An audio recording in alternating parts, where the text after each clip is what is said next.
लोकमान्य टिळक आणि गणेश उत्सवानिमित्त भाषण म्हणणार आहे, ते तुम्ही शांतचित्ताने ऐकावे अशी माझी नम्र विनंती.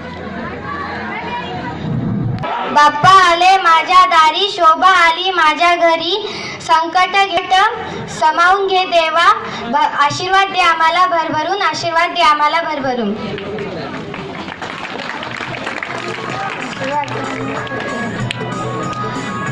आपल्या हिंदू धर्मामध्ये गणपतीचे खूप महत्त्वाचे स्थान असते. कोणतेही शुभ कार्य करण्यापूर्वी आपण गणपतीचे पूजन करतो. गणपती बाप्पाचे विविध नावे आहेत, जसे की लंबोदर, विघ्नहर्ता,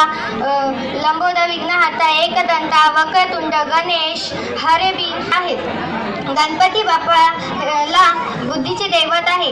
असे भारत देशामध्ये सर्वात प्रथम लोकमान्य टिळक यांनी इसवी सनाच्या 1894 साली प्रथम गणपती बाप्पाची स्थापना केली आणि आपण आजपर्यंत हे गणपती बाप्पा स्थापन करत असतो. गणेश उत्सव आणि शिवजयंती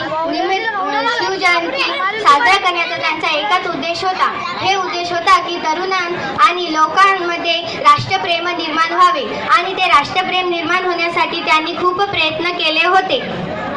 आजपर्यंत आपण असा गणेश उत्सव साजरा करत आहोत. तुमचे आयुष्य हे सोंडासारखे लांब असावे. तुमच्या आयुष्यातला क्षण हा मोदकासारखा गोड असावा आणि तुमच्या